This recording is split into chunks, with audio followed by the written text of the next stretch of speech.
जय हिंद दोस्तों, स्वागत है आपका ई पाठशाला में। अभी तक हमने मैथमेटिक्स के सिलेबस की अगर हम लोग बात करें तो कोऑर्डिनेट ज्योमेट्री से शुरू किया, फिर त्रिकोणमिति होते हुए अलजेब्रा के सारे टॉपिक कवर किए। अब हम लोग चलते हैं थोड़ा रेखागणित की तरफ, ज्योमेट्री की तरफ। लेकिन ज्योमेट्री से पहले थोड़ा एक टॉपिक इम्पोर्टेंट होता है। टॉपिक क्या कहिए, पूरी यूनिट कही जा सकती है, मेंसुरेशन। मेंसुरेशन शुरू करने से पहले उसके पहले एक इम्पोर्टेंट टॉपिक होता है, वो पढ़ना प्लेन फिगर्स को लेके। त्रिभुज, सर्किल, पैरेललोग्राम, कुल मिला के चतुर्भुज की बात करें तो इन सबके एरिया पेरीमीटर से रिलेटेड एक आध क्वेश्चन आता है हर बार। तो सबसे पहले इस टॉपिक को कवर कर लेते हैं, फिर उसके बाद हम लोग चलेंगे रिजिड बॉडीज की तरफ, शंकु, बेलन, इन सब के बारे में बात करेंगे। तो इस वीडियो में आप सिर्फ प्लेन फिगर्स के बारे में बात करते हैं। तो चलिए शुरू किया जाए। Area and perimeter of plane figures.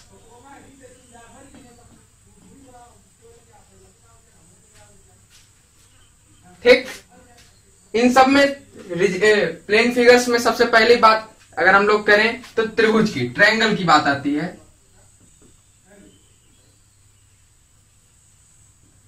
Triangle में आप सब जानते हैं, सबका तीन, अगर एंगल साइड्स के हिसाब से देखें तो तीन ट्रायंगल होते हैं, एंगल के हिसाब से देखें तो तीन ट्रायंगल होते हैं। उन सबका अलग अलग एरिया होता है, अलग अलग परिमाप होता है।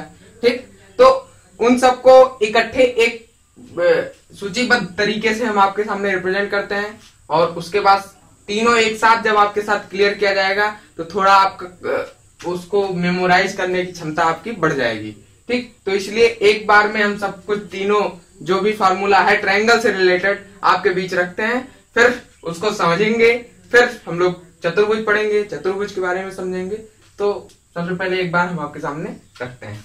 अगर हम बात करें ट्रायंगल की प्लेन फिगर्स में, सबसे पहले तो ट्रायंगल से रिलेटेड जितना भी आपका इंपॉर्टेंट फार्मूला, जो भी कॉन्सेप्ट है, वो सब कुछ आपके इस बोर्ड पर दिख रहा है। तो ट्रायंगल की अगर हम लोग बात करें तो सबसे पहले दिमाग में आता है ट्रायंगल का एरिया। एरिया अगर राइट एंगल है, ट्रायंगल राइट एंगल मतलब जान ही रहे हैं कि आपका एक कोई ना कोई एक कोण 90 डिग्री हो, तो उस समय उसका एरिया होता है 1/2 आधार गुणे शीर्ष लंब। अब आधार क्या होता है? आधार ये नीचे वाला होता है, लंब ये होता है, इसे शीर्ष लंब भी बोलते हैं, ये कर्ण होता है, पाइथागोरस आप लोग जानते होंगे। ठीक, तो ये हो गया मेन 1/2 आधार गुणे शीर्ष लंब। अब अगर आप बात करें साइड के हिसाब से, ट्रायंगल तीन प्रकार के होते हैं साइड के हिसाब से। सबसे पहला समबाहु या इंग्लिश में इक्विलेटरल ट्रायंगल बोलते हैं, समद्विबाहु आइसोसेल्स, और उसके बाद विषमबाहु स्केलेन ट्रायंगल। ठीक, अब इन्हीं के एरिया, पेरीमीटर और माध्यिका। माध्यिका की अगर आप बात करें तो माध्यिका बताते हैं, बोर्ड थोड़ा छोटा है। ये अगर आपका ये ए बी सी ये आपका कोई ट्रायंगल है, तो ये किसी एक पॉइंट से नीचे वाले पॉइंट पर एक ऐसी लाइन खींची जाए जो दोनों को मतलब बराबर हिस्सों में बांटे, तो ये माध्यिका कहलाती है। ठीक, ये एडी, ये जो लाइन है ये माध्यिका कहलाएगी। ठीक, तो चलिए शुरू करते हैं। समबाहु ट्रायंगल सबसे पहले आता है। इसका एरिया √3/4 इंटू भुजा स्क्वायर। साइड अगर भुजा आपकी है, आप सब जानते हैं समबाहु त्रिभुज है, तो यहां पर तीनों साइड बराबर होंगी। तीनों साइड को अगर आप ए से रिप्रेजेंट करें तो √3/4 इंटू ए स्क्वायर कह सकते हैं। ठीक, ऐसे ही समद्विबाहु में, समद्विबाहु मतलब आप जान ही रहे हैं कि दो भुजाएं बराबर होंगी। अगर आप इसको ये ए बी सी, आप जानते हैं ट्रायंगल को रिप्रेजेंट करने का तरीका होता है, ए के सामने वाला ए होता है, बी के सामने, मतलब ये लेंथ बता रहे हैं, ए के सामने वाली की लेंथ ए होती है, बी के सामने वाली की लेंथ बी होती है, सी के सामने वाली की लेंथ सी होती है। हमने इन दोनों को बराबर कहा, इसलिए बी = सी, ये हुआ समद्विबाहु के कारण। और यहां पर इसके एरिया के लिए ये फॉर्मूला है 1/2 1/4 a√4 b² - a²। अगर आपको सीध रखना है तो 4c² - a²। ए आपका नहीं बदलेगा, बी और सी बराबर है, इसलिए आप चेंज कर सकते हैं। यहां पर विषमबाहु है, स्केलाइन ट्रायंगल, मतलब ये कुछ ऐसा कि तीनों साइड आपकी अलग अलग हैं, ये ए है, ये बी है, ये सी है। ठीक, तो वहां पर आप इसकी ऊंचाई, ट्रायंगल की ऊंचाई क्या है वो आपको दी रहेगी। ठीक, अगर आपको विषम बाहु की बात करेगा कोई ना कुछ कंडीशन ऐसा देगा जिससे आपको ट्रायंगल की ऊंचाई मिल जाए, और ये आपका बेस हो गया। ठीक, तो इसके लिए विषम बाहु के लिए फॉर्मूला होता है एरिया का 1/2 आधार मतलब नीचे वाला, और ऊंचाई त्रिभुज की ऊंचाई क्या है। अब अगर आप बात करें पेरीमीटर की, पेरीमीटर आप जान रहे हैं, पेरीमीटर मतलब परिमाप। परिमाप का मतलब होता है कि जो भी आपका प्लेन फिगर है उसके साइड्स का सम, मतलब अगर त्रिभुज है तो परिमाप का मतलब ये चीज, आप उसके साइड्स पर चल रहे हैं तो कितनी दूरी आप तय किए, एक जगह शुरू किए चलने की। ठीक, तो कुल मिला के साइड्स का सम कह सकते हैं। तो यहाँ पे साइड बराबर है, इक्विलेटरल की बात करें तो भुजा गुणे 3, या ये भी ए है ये भी ए है, 2a हो गया, यहाँ पे फिर गए तो 3a, वैसे भी 3a या 3 गुणे भुजा। यहाँ पर अगर आप बात करें तो ये a है, ये b है, ये c, या यहीं पर देख लें a plus b plus c, b और c बराबर है क्योंकि आइसोसेल्स है, तो b c बराबर कर देंगे तो a प्लस 2b आ जाएगा। और यहाँ पर अगर आप बात करें तो a plus b plus c, तीनों साइड अलग अलग है। माध्यिका हमने आपको समझाया कि माध्यिका का मतलब होता है कि जो सामने वाली भुजा हो उसको बराबर भागों में बांटते हैं। ठीक, अगर इसको आप AD रिप्रेजेंट करें तो वो AD, यहाँ पे उसकी लंबाई, ये माध्यिका की लंबाई कही जा रही है। इसके क्वेश्चन आते हैं, ध्यान रखिए, माध्यिका की लंबाई से रिलेटेड क्वेश्चन आपके पेपर में आते हैं, तो इसलिए ये इंपॉर्टेंट है। √3/2 इंटू भुजा। अब भुजा कौन सी, ये ए के सामने वाली भुजा ए होती है। यहाँ पे खैर तीनों बराबर हैं तो कोई दिक्कत नहीं है। यहाँ पर जैसे अगर आपको यहां से निकालना हुआ इसका माध्यिका तो ये बराबर है। ठीक, कुछ ऐसा अगर फिगर हो ये, तब भी ये ऐसे, ये कुछ ऐसे बनेगा। ठीक, तो यहाँ पर जो माध्यिका होगी वो √4b² माइनस a² 2, b को जगह c भी रख सकते हैं हम लोग क्योंकि समद्विबाहु है। विषम बाहु के लिए कहीं कोई ऐसा रूल नहीं होता है माध्यिका निकालने के लिए। ठीक, अब एक इंपॉर्टेंट पॉइंट और होता है ट्रायंगल से रिलेटेड कि अगर आपको दिया गया हो यदि 2 भुजाएं और उनके बीच का कोण ज्ञात हो, मतलब कुछ ऐसी कंडीशन हो कि ट्रायंगल आपका कुछ ऐसे है, आपको पता नहीं है एक समबाहु है समद्विबाहु है, आपको ये भुजा पता है ये भुजा पता है और इनके बीच का कोण मतलब ये पता है, तो अब आप ट्रायंगल का नाम देंगे ABC। और आप सब अभी हमने बताया कि ट्रायंगल को अगर नाम रख, इसकी साइड्स देनी है तो A के सामने वाला A, B के सामने वाला B के सामने वाला B और C के सामने वाला C, ये ऐसे होता है। ठीक, ये एंगल A है, ये एंगल B है और ये एंगल कैपिटल से रिप्रेजेंट करें एंगल C है। तो अगर आपको एरिया निकालना हुआ, 2 साइड पता है, ये AB ये दोनों साइड पता है और इनके बीच का एंगल पता है, तो ये फार्मूला लगा देंगे। ये दोनों पता है AC साइन B, ठीक, BC साइन A, त्रिकोणमिति हमने पढ़ाई है, डायरेक्ट वैल्यू रखेंगे और आंसर आपको मिल जाएगा एरिया से रिलेटेड। ये सब कुछ आपका ट्रायंगल से रिलेटेड है। अब आगे हम लोग चलते हैं, क्वाड्रिलेटरल से रिलेटेड पढ़ते हैं, फिर उसके आगे क्वेश्चंस।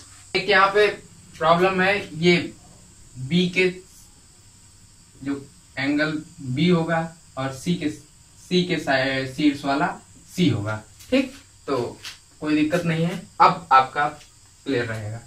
AB पे C, ठीक, AC पे B। ठीक, तो क्वाड्रिलेटरल मतलब चतुर्भुज से रिलेटेड जो भी कुछ आपके सिलेबस में है सब कुछ आपके बोर्ड पे दिख रहा है। कुल मिला के ये जानिए कि आपका इन पोर्शन से जो आज की वीडियो है उससे मिनिमम एक क्वेश्चन तो आता ही है। तो ये क्वाड्रिलेटरल से रिलेटेड है। सबसे पहले क्वाड्रिलेटरल अगर आप कहें तो 5 प्रकार के होते हैं और 5 प्रकार में क्या क्या प्रॉपर्टी क्या क्या गुण होते हैं सब कुछ आपको इसी बोर्ड पे है, समझाते हैं। 5 प्रकार की अगर आप बात करें, सबसे पहला होता है समांतर चतुर्भुज पैरेललोग्राम, आयत रेक्टेंगल कहा जाता है, विषम कोण को रोम्बस कहा जाता है, वर्ग स्क्वायर होता है और समलंब मतलब ट्रेपीजियम। ठीक, पैरेललोग्राम की क्या खासियत होती है? पैरेललोग्राम की खासियत होती है कि आमने सामने की भुजाएं बराबर होती हैं लेकिन कोण का कोई मतलब आमने सामने की भुजाएं बराबर हैं तो कोण बराबर होंगे लेकिन 90 डिग्री नहीं होते हैं। ठीक, आमने सामने की भुजाएं बराबर होंगी, जैसे ये A है तो ये भी होगा, ये B है तो ये भी B होगा। ठीक, ये कोण इस कोण के बराबर होगा, ये कोण इस कोण के बराबर होगा, लेकिन जरूरी नहीं है कि 90 डिग्री हो। ठीक, तो ये हो गया पैरेललोग्राम। ये H क्या है, H की बात करें तो ये इसका कह सकते हैं लंब, H से डिनोट किया गया है। इसके एरिया की बात करें तो आधार गुणे ऊंचाई होती है, आधार आपका A है, ऊंचाई H। ठीक, या एक और कंडीशन होती है कि आपको अगर विकर्ण दिया जाएगा, ये कर्ण, ठीक, BD या AC, तो विकर्ण अगर ये वाला कर्ण दिया रहेगा तो ये कौन कौन साइड का विकर्ण है, ये इस साइड का, इस साइड का, तो इन दोनों साइड से जो इस पे परपेंडिकुलर पड़ेगा, ये 90 डिग्री है, उसकी लंबाई CF, इन दोनों का मल्टीप्लाई, मतलब कर्ण और साइड से, दोनों साइड से उस पर परपेंडिकुलर उनकी जो लेंथ होगी उनका मल्टीप्लाई भी इसका एरिया होता है। अगर आप AC की बात करें तो AC गुणे यहां से D से जो इस पे पड़ेगा, ये साइड का AC है तो AC होगा, और इस पॉइंट से जो उस पे पड़ेगा कुछ होगा, वो DE मान सकते हैं, तो DE भी हो सकता है।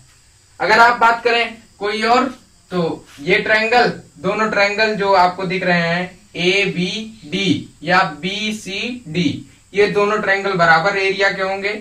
एक का एरिया निकाल लेंगे आप किसी तरीके से, या दिया रहे हो सकता है, तो दोनों का दोगुना कर देंगे तो एरिया आपका पूरा पैरेललोग्राम का निकल आएगा। रेक्टेंगल, सेकंड बात आती है आयत की। आयत सेम समांतर चतुर्भुज होता है, आमने सामने की भुजाएं बराबर होती हैं, लेकिन ये इसकी कंडीशन होती है सारे कोण 90 डिग्री होंगे। 90 डिग्री होंगे, उससे क्या खासियत आ जाएगी, हम लोग जाते हैं यहाँ पे ऊंचाई, यही कहा गया था ना, आधार गुणे ऊंचाई, आधार तो A रहेगा, ऊंचाई क्या, अब ऐसे था तो उसकी ऊंचाई और साइड में अंतर था, यहाँ पे 90 डिग्री है तो ऊंचाई और जो ये वाली साइड होगी दोनों बराबर होगी, मतलब B होगी, तो A गुणे B या लंबाई गुणे चौड़ाई भी कहा जाता है। पेरीमीटर की बात करें, यहाँ पे पेरीमीटर हमने आपको नहीं बताया, पेरीमीटर त्रिभुज के तरीके ही, साइड्स पे चलिए आप, जितना आप चले वही पेरीमीटर, A B फिर A फिर B, तो 2 इंटू A प्लस B, वही 2 गुणे लंबाई धन चौड़ाई। विकर्ण, अब 90 डिग्री है तो विकर्ण की बात आ जाती है। यहाँ पे आप जानते हैं कि ये अगर आपका 90 डिग्री है, ये सारे 90 डिग्री हैं, तो पाइथागोरस से ये A हो ये B है तो under root A square plus B square, ये आपका विकर्ण हो गया आयत के लिए। विषम कोण या रोम्बस जिसे कहा जाता है, रोम्बस की क्या खासियत होती है, रोम्बस कहा जाता है, ये बना फिगर, ABCD चारों साइड बराबर होंगी, लेकिन कोई भी एक कोण 90 डिग्री नहीं होगा। ये खास बात होती है कि रोम्बस चारों साइड बराबर होंगी, कोई एक भी कोण 90 डिग्री नहीं होगा। ये देखिए हमने A से रिप्रेजेंट किया है चारों साइड, और यहाँ पे ब्रैकेट में लिख दिया है नॉट इक्वल्स टू 90 डिग्री। इसमें इसका एरिया क्या होगा, 1/2 आधार, सॉरी 1/2 गुणे विकर्णों का गुणनफल। ये विकर्ण BD और AC, half into BD into AC भी कहा जाता है। ठीक, विकर्णों का गुणनफल ऐसे याद हो जाता है, जब आप यूज करेंगे तो आप 1/2 विकर्ण गुणे विकर्णों का योगफल। पेरीमीटर A मतलब 4A, तो भुजा गुणे 4। अब जैसे ये इसमें सिर्फ इतना अंतर था, आमने सामने की भुजाएं बराबर थी, लेकिन इसमें 90 डिग्री का खेल आ गया। वही सेम काम विषम कोण और स्क्वायर में भी है। यहाँ पे कहा गया कि भुजाएं तो बराबर हैं लेकिन 90 डिग्री नहीं है, यहाँ पे भुजाएं बराबर हैं, साथ ही साथ में एंगल 90 डिग्री है।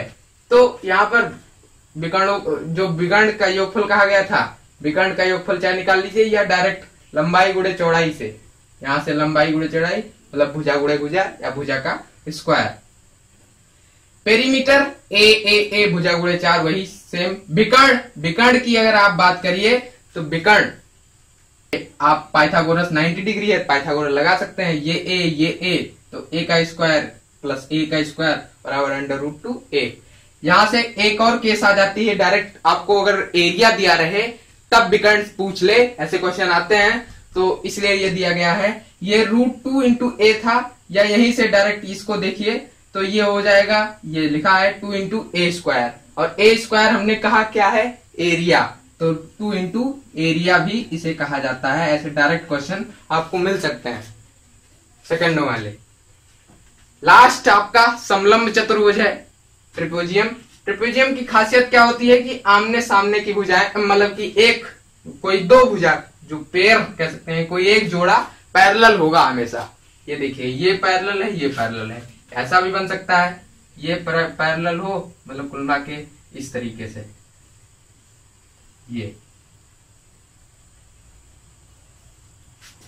ये आमने सामने की भुजा पैरेलल है, ठीक।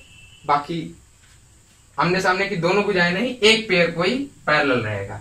इसमें सिर्फ एरिया का कॉन्सेप्ट होता है, 1/2 ऊंचाई, आपको ऊंचाई दी रहेगी h, और समांतर भुजाओं का योग, ये BC plus AB, AB plus DC, AB plus DC, समांतर भुजाओं का सम ऑफ पैरेलल लाइंस।